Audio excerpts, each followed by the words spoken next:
بسم الله الرحمن الرحيم الحمد لله رب العالمين والصلاة والسلام على سيد المرسلين وعلى آله وصحبه أجمعين أما بعد فقد قال الله تعالى في القرآن المجيد رجال لا تلهيهم تجارة ولا بيع عن ذكر الله وإقام الصلاة وإيتاء الزكاة إلى آخر الآية صدق الله العظيم رب اشرح لي صدري ويسر لي أمري واحلل عقدة من لساني يفقهوا قولي سبحانك لا علم لنا إلا ما علمتنا إنك أنت العليم الحكيم رب ارحمهما كما ربياني صغيرا جزا الله عنا محمدا صلى الله عليه وسلم بما وأهله.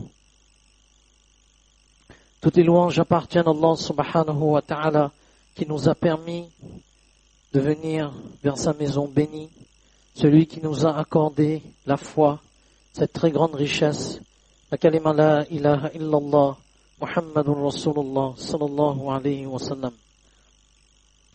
Le vendredi, c'est le meilleur jour de la semaine, c'est le Eid de la semaine, et Rasulullah sallallahu alayhi wa sallam nous a enseigné à propos de ce jour de Jum'ah quelques pratiques qui sont, subhanallah, en termes de récompense énormes.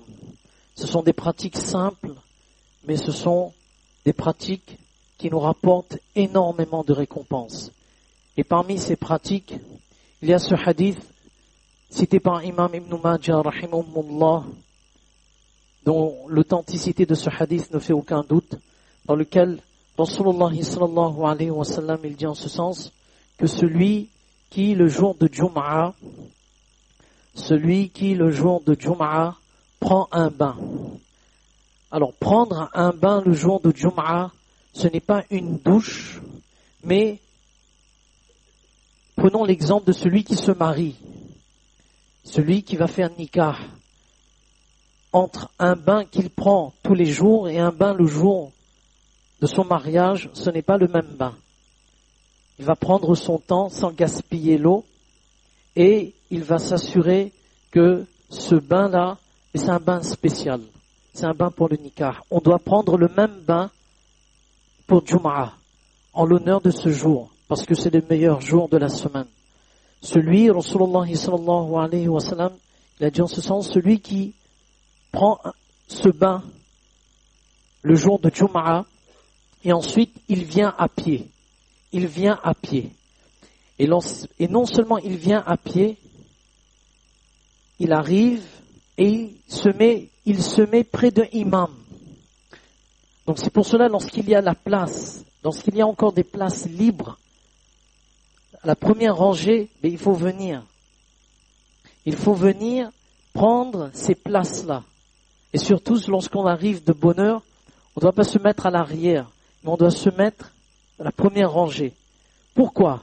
Parce que Rasulullah sallallahu alayhi wa sallam, il continue le hadith, celui qui vient le jour de Jum'ah, après avoir un bain, comme on l'a dit, il vient à pied, il peut se rendre à pied, alhamdulillah, il vient à pied, il a la possibilité de se rendre à pied, et ensuite il s'approche de l'imam, il est près de l'imam et il écoute la khutbah qui va être donnée attentivement pour chaque pas qu'il va faire.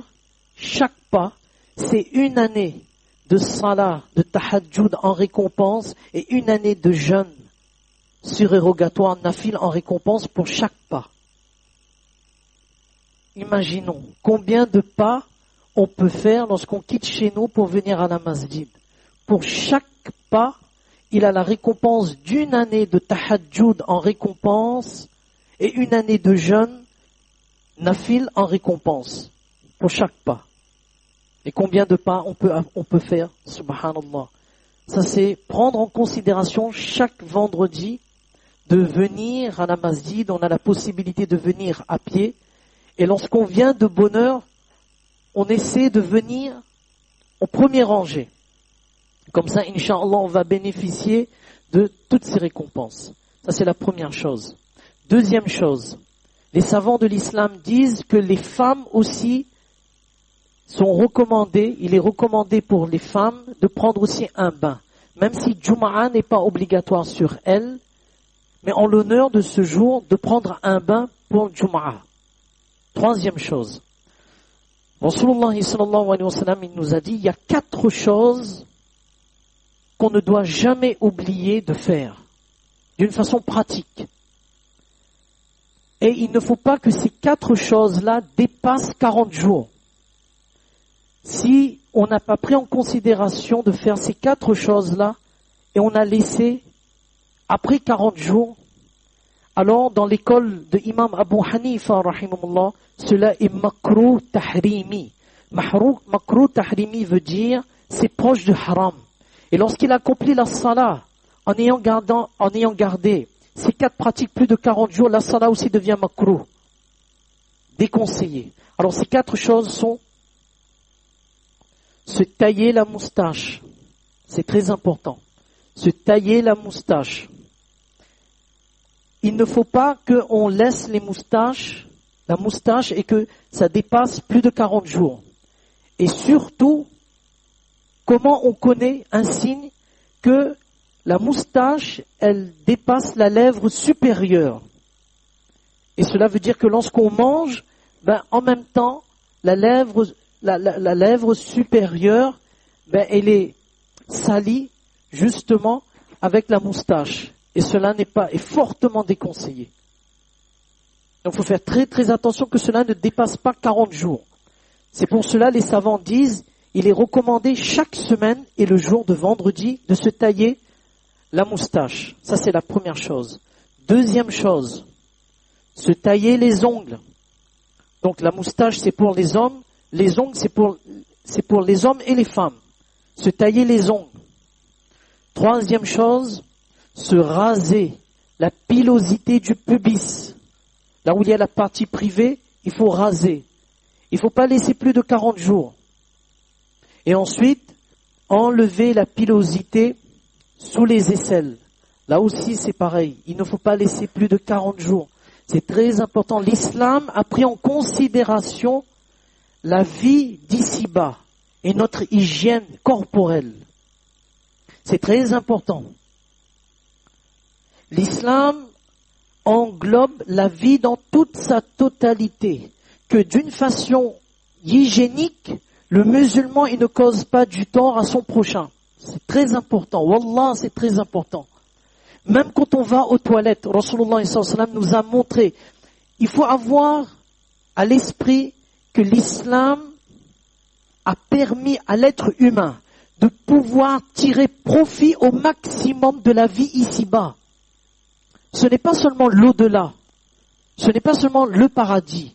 Le paradis terrestre, il existe sur terre. Et le paradis terrestre, c'est la tranquillité du cœur. Et la tranquillité du cœur, on va la voir lorsqu'on met en pratique ce qu'Allah subhanahu wa ta'ala nous a montré et les ordres de Rasulullah sallallahu alayhi wa sallam. C'est très important. Même quand on va aux toilettes, de s'assurer que les gouttes d'urine ne restent plus. C'est pour cela il est recommandé d'utiliser le papier hygiénique, ensuite l'eau. Parce que le papier hygiénique, il absorbe tout cela. Et pour les 4 écoles, Imam Abu Hanifa, rahimahullah, Imam Ahmad, rahimahullah, Imam Malik, rahimahullah, Imam Shafi'i, rahimahullah, pour les hommes, lorsqu'on a terminé d'uriner, il est très important de s'assurer qu'il n'y a plus de gouttes. Il n'y a plus de gouttes. Et ça c'est uniquement pour les hommes. Parce que la constitution physique de la partie privée de l'homme fait qu'il lui est nécessaire d'enlever toutes les gouttes d'urine. Et la majeure partie des châtiments de la tombe, c'est à cause des gouttes d'urine. Allah subhanahu wa ta'ala nous en préserve. Regardez comment l'islam prend en considération le bien-être corporel, physique, hygiénique de la personne. Donc ça, ce sont les enseignements que Rasulullah sallallahu alayhi wa sallam nous a donnés pour le vendredi. Autre chose concernant le vendredi, d'envoyer les salutations en abondance sur Rasulullah sallallahu alayhi wa sallam. La plus petite formule, c'est sallallahu alayhi wa sallam. Il y a ce hadith qu'on a déjà répété maintes et maintes fois, le jour de la résurrection, lorsqu'une personne va traverser le pont. Et sous le pont se trouve l'enfer. Et en face de lui, en face de la personne en face d'elle, se trouve le paradis. Elle va essayer de passer, mais elle n'arrivera pas. Elle va tomber, elle va ramper, elle va essayer de s'agripper. Et tout à coup, nous savons tous que les œuvres, bonnes ou mauvaises, prennent une forme le jour de la résurrection.